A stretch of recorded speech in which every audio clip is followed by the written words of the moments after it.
all back to another episode of Fret Tea Talk. We are the Fret Sisters, and as you can see, we're joined by what we've affectionately dubbed the fellas.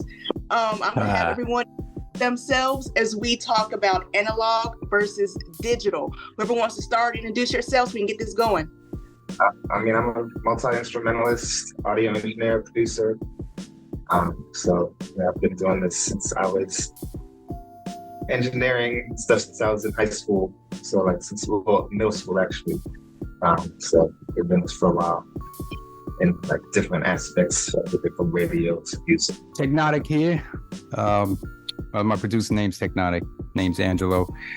I produce, make beats, and it's been a hobby, and sometimes not a hobby. And also do remixes. But I know a bit about analog and digital. So. And Teqnotic was producer on my recent EP, Original Me, on digital platforms right now. Okay. You want to plug any music here, Sean? Did he want to go?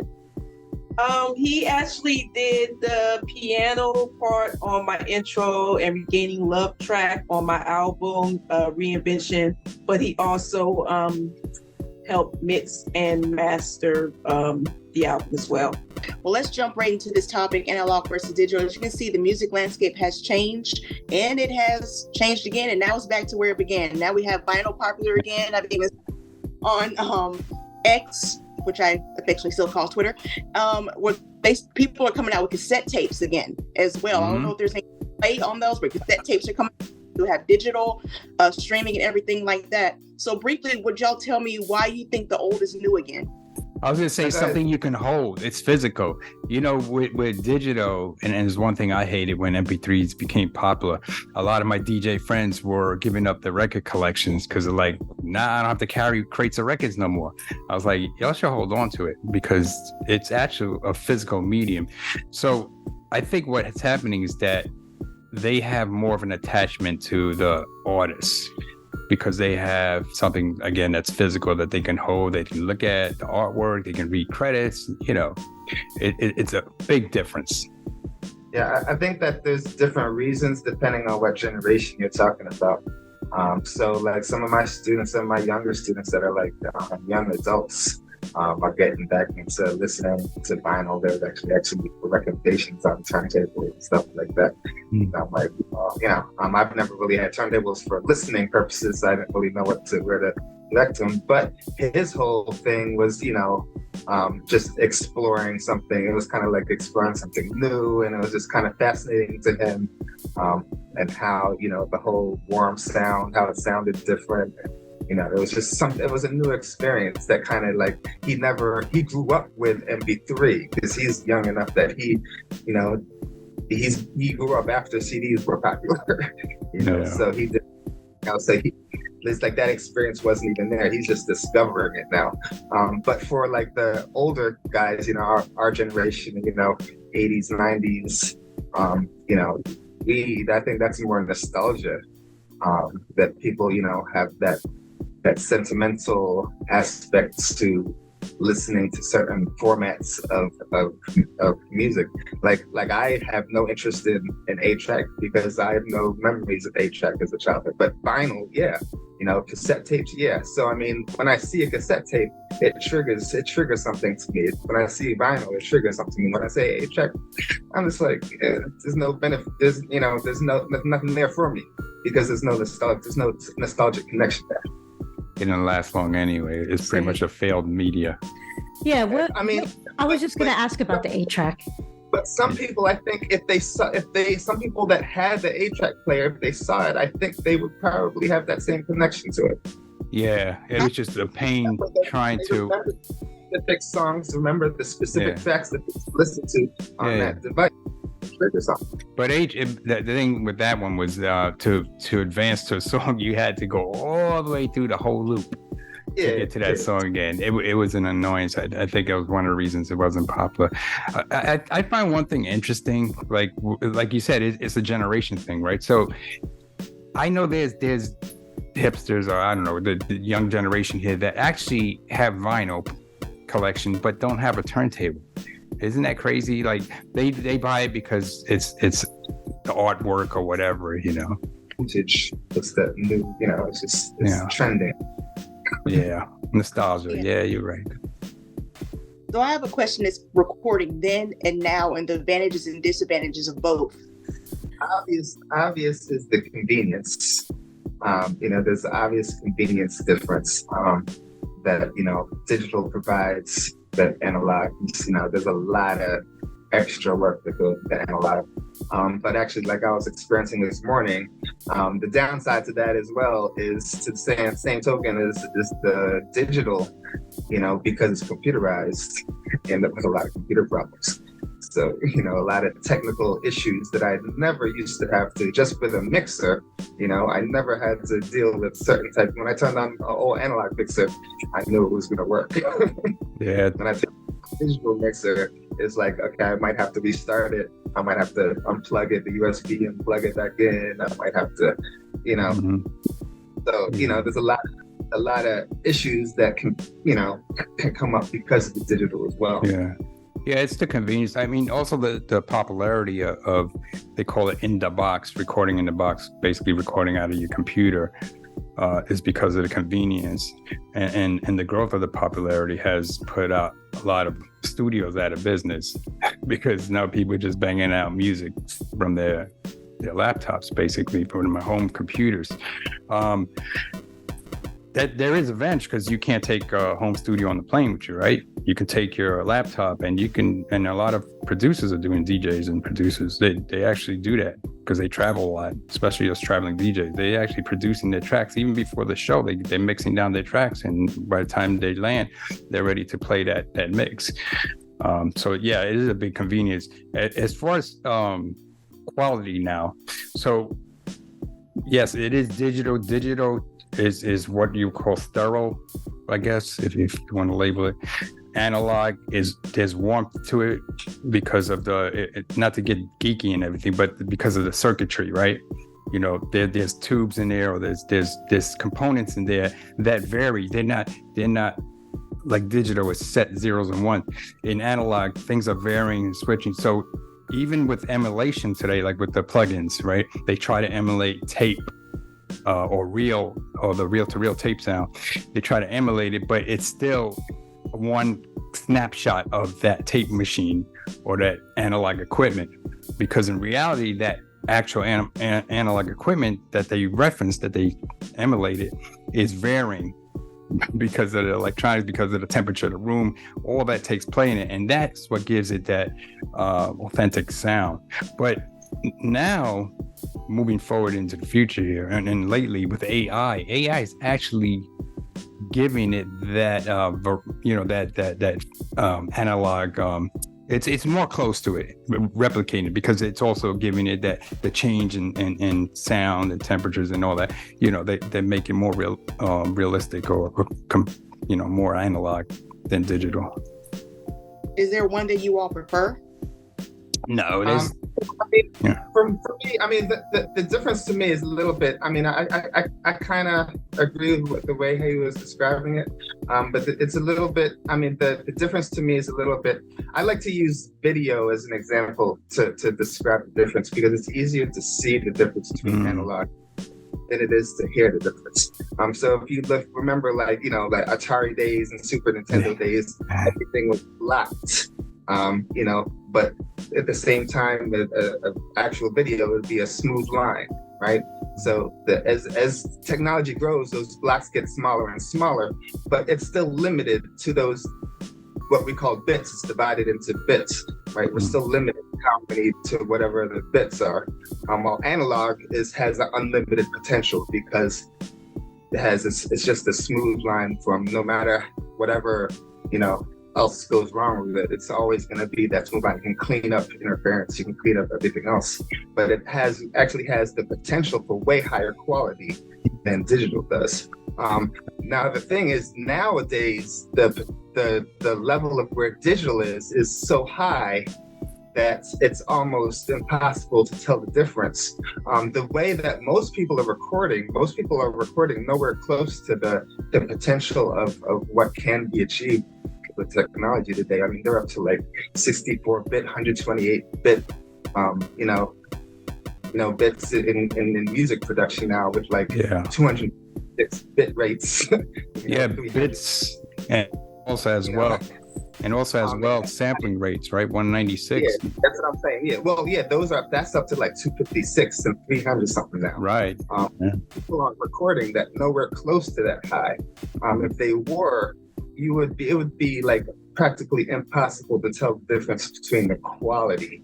Yeah. Now, what you were saying before with the types of signals, in terms of how it changes and stuff like that, and it's not continuous.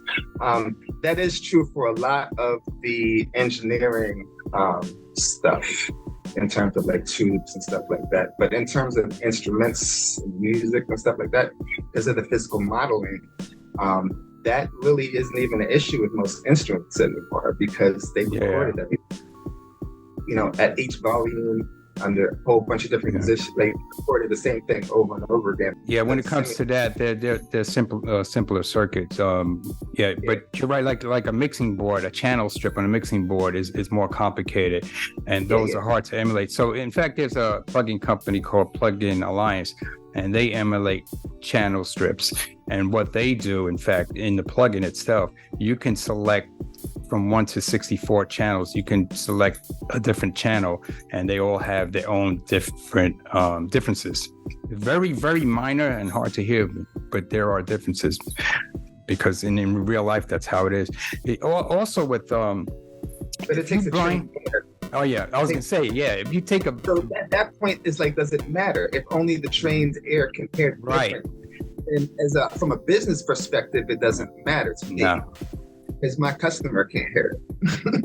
In fact, no, even trained musicians and all that, they can't. When they do a blind test and they play an analog versus digital mix, a lot of times they get it wrong. I mean, most of the time they just get it wrong. They ask them, is this digital? Is this analog? They don't know. It's really hard to tell. And it's like you're saying, the resolutions and the bit rates are so high now that it's beyond the human hearing to distinguish the difference. Okay, speaking to someone who's totally a novice at this, we all tell the difference between analog effects and VSTs, and also someone mentioned sampling. So what's the difference between actual tape looping? Do those go together? Oh, well, that's just a form of how to sample. That's just there's different ways to sample something. That's just one tool. But sampling is just taking an audio clip and reusing it. And digitize it. Usually, so when sampling first came out, it could be on a tape. That's what I'm saying. It could be on a tape. But if you're talking samplers, just taking someone else's audio. Mm-hmm. That's all sampling is, though. There's different tools. Yeah. You can just apply tools for it. There's digital tools for it. But analog is difficult. Unless, vinyl isn't too hard. So there was a tape looping back in the day. So the Bee Gees, for example, I think they took the More Than a Woman drum beat for Staying Alive, I believe it was. So for some reason, the drummer couldn't show up to the session. So they said, well, let's take the drum loop from More Than a Woman. Let's speed it up to 120 to disco tempo, or, to the right tempo. And they actually took the physical tape, spliced it up in a loop, and ran it through the reel-to-reel tape.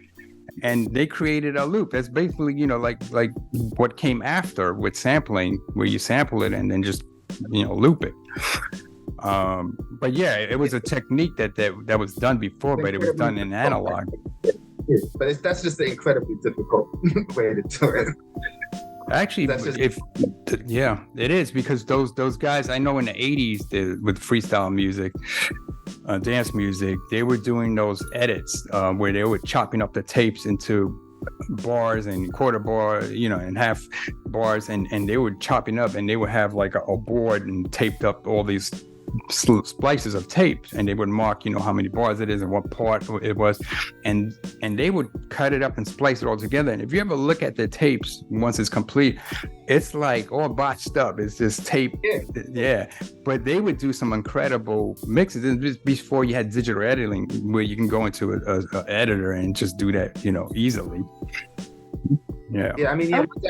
my dad used to manage a radio station from like when I was a kid, so I grew up watching him do that stuff. Yeah, the splicing. It's crazy. That was my first experience. Was as a little kid, elementary school. Mhm. You know, taking the radio station, my pops watching him edit the stuff down.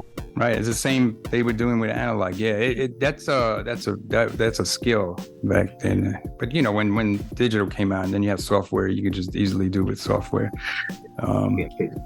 Yeah, a lot of people don't use that skill anymore. But yeah, I mean, as far as techniques, the analog and versus digital, as far as techniques like tape looping and splicing and all that, there's no difference. It's just a different tool, method of doing it. It may be easier now. That won't come back though. Looping. Like, would sound quality be a difference if you did it digitally versus if you did it? Oh yeah, because then you're going back to using analog, you know. Yeah, and I don't like the whole concept of tape anyway. It deteriorates over time anyway. Like that's not what I want to put my stuff on. Like that quality. After a year or so, it's just like after you play it a couple times. But what I like doing and a lot of producers now do is they'll take their mix down, the stereo mix, send it to a reel-to-reel, and then bring it back in to give it that tape warmth or that bump, you know, because if you bump up the input when you're recording to tape, it doesn't distort. It distorts, but it distorts it in a nice way, especially the bottom end, the kicks, you know, come out nice and crunchy.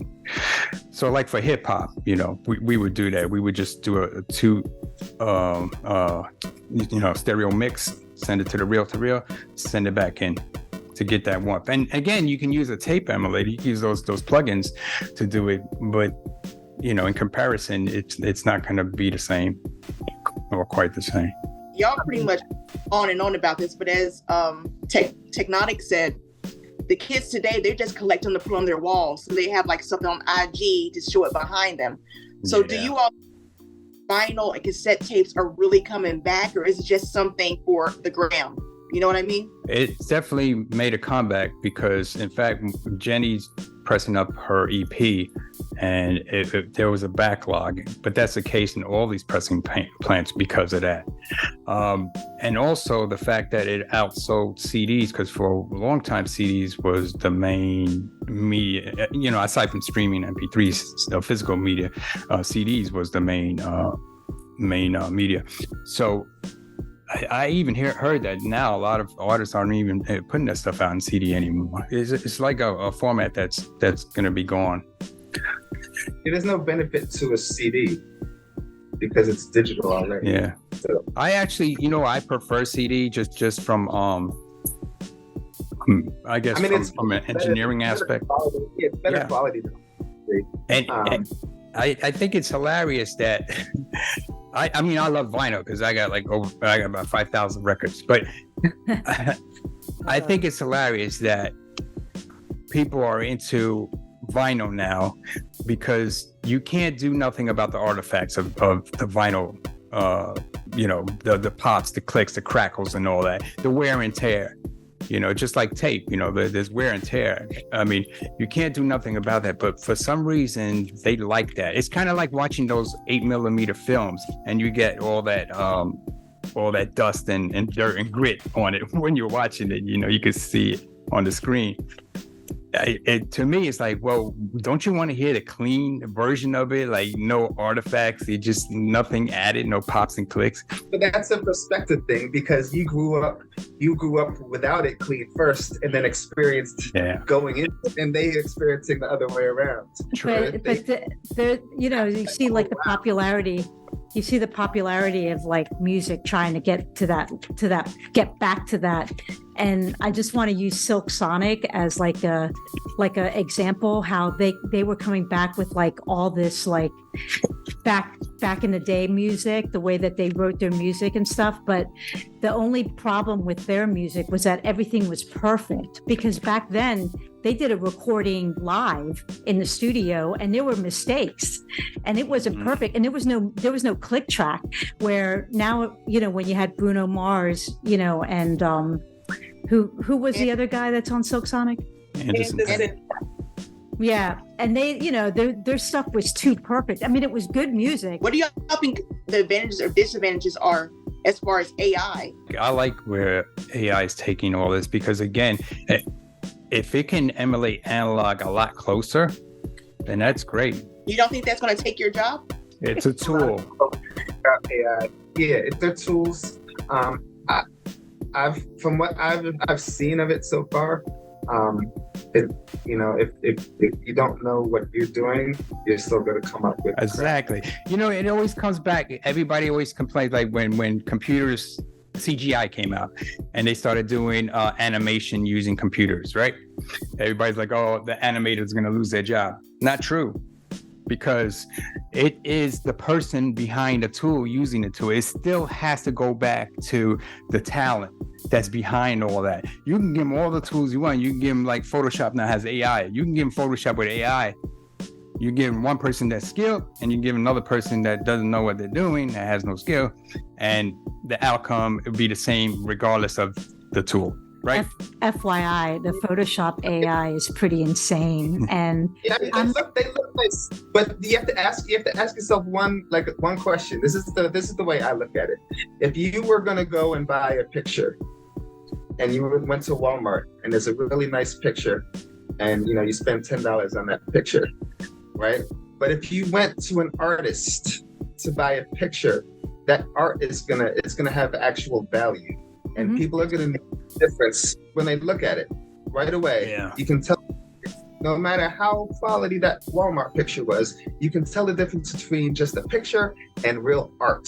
And in the same way, music, you're going to be able to tell the difference between just something that was thrown together by a bunch of, a computer and someone who was an artist. You can't, art by definition has emotional content to it. So without that anyway, but anytime you look listen, I've watched too many movies about AI to think this is kind of a good thing. So I see the pluses and I see the disadvantages. You don't think this is an example of where the student can become the teacher? So after a while, you input so much into these machines to where it's like, okay, you've done all this work. We can make it sound unique. We can do these things to make it sound like a person actually touched it. We don't really need you anymore. You don't think that can happen? No. Yeah, I mean it's like robots replacing workers. It happened in the auto industry, right? Because the machine is only going to use the information that it has learned already. Meanwhile, humans are progressing forward and finding new scales and new theories being added to textbooks. That's because they're exploring and they're experimenting, and there's a whole different mentality that goes on between the experiments. Someone who's experimenting and someone who's just regurgitating. Yeah, I like it more as not taking total control and banging out tracks and simulating vocalists or rappers. I'm as a tool for an artist, a musician, a producer. I could see a benefit and a plus in it. Again, like a designer, using Photoshop with AI, they can use it because it's just a tool that they can use to their advantage. It doesn't. Again, it's not going to change the fact that you still need the skill and the talent behind all that. I was looking at some of those. I was just a lot of curiosity with a lot of the AI apps. A lot of the ones that people are really worried about is the ones that you give them a topic and it'll write a song for you and stuff like that. But I was looking at them, and if you put in a topic and just ask it to write, to give you lyrics, you got to sort through it, and you got to be like, okay, no, this line really sucks, and this sucks, and you have to throw in your own ideas. It's just giving you ideas. It's not doing the work for you. But it's going to progress because it's just the infancy of it. The other thing with AI is the more you feed it, the more information you feed it, the more it grows. It's like a kid, right? You're teaching a young kid a talent or something. The more he learns, the more he absorbs, and that's how AI is. I mean, because it's all the start of it all. It's interesting. I'm just curious, you know, in the future how it's going to turn out. It can be good or bad. You know, it could turn to one of those movies, right? Where Like Megan. Megan, yeah, right. It could be Megan. It could be Terminator. You know what I'm saying? It can go that route too. It can go bad where they take control, right? Or AI takes control, but it can also go the other way, right? You know, again, where artists are using it as a tool, you know, creating something new and different. That's a good way of looking at it. Mm-hmm.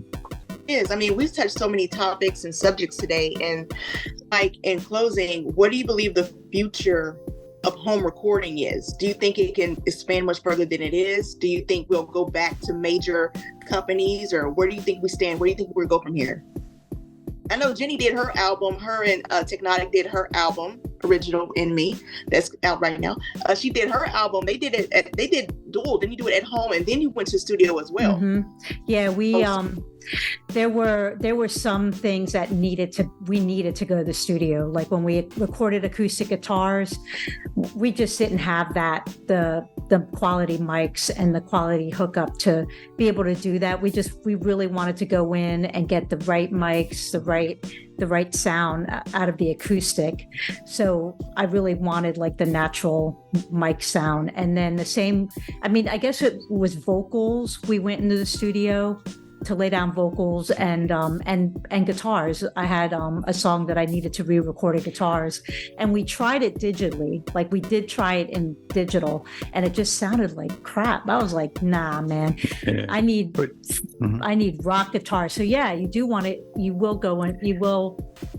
I mean, it depends on your preference, but I felt like I'll pay for a studio and I'll pay for an engineer. I'll go in just because that's the sound I want, and I'm not getting it. Yeah, I also think, I mean, it depends on the producer, the artist. You know, like some artists, if they're doing dance music, EDM, they can just do it all in the box.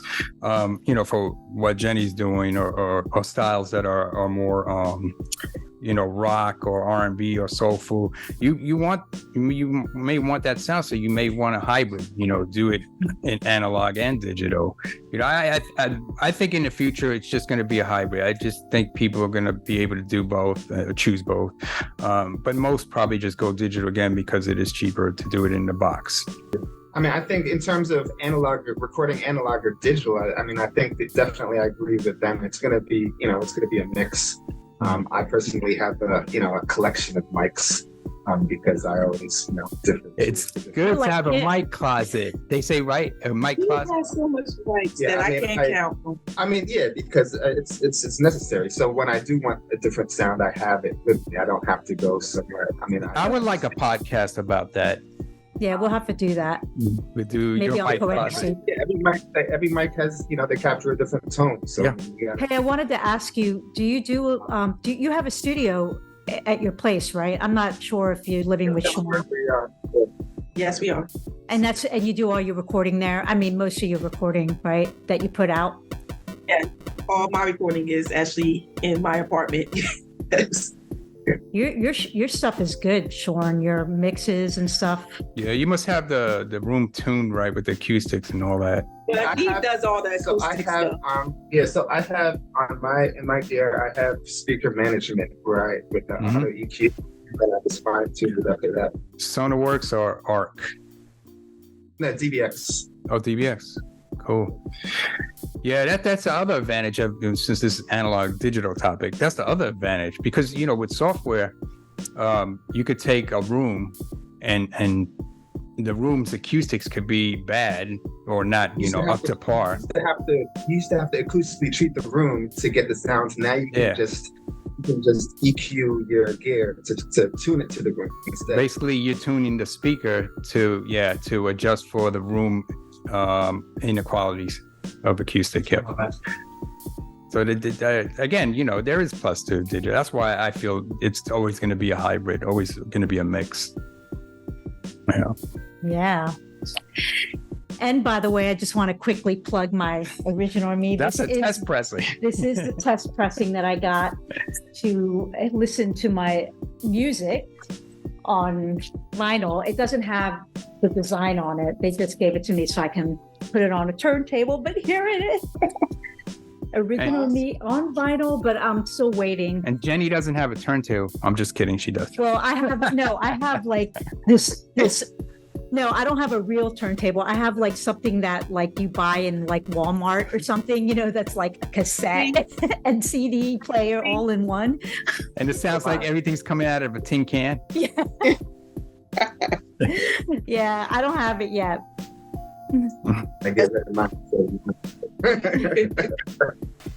Well, this was an amazing conversation, fellas. Is there anything else that you all want to hit on for people, who may want to get into music and just focus on analog or focus on digital? Any advice or anything like that? No, you know what I say?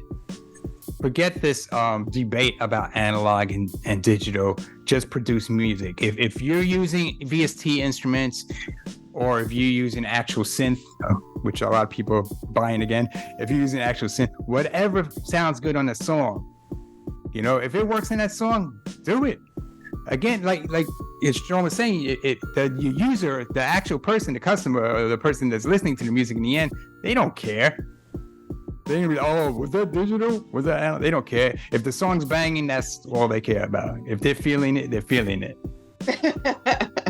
Okay, so I know it works. There's no right or wrong answer. Even when you're using particular tools, there's technical ways to use the tools, but there's still, even in that context, there's no right or wrong answer. You do what to get the sound that you want. You do what you need to do. You use the tool that you need to use. Exactly. And y'all have any music you want to plug? Any websites? Anything? Well, I've been plugging my stuff. All the plugs go here.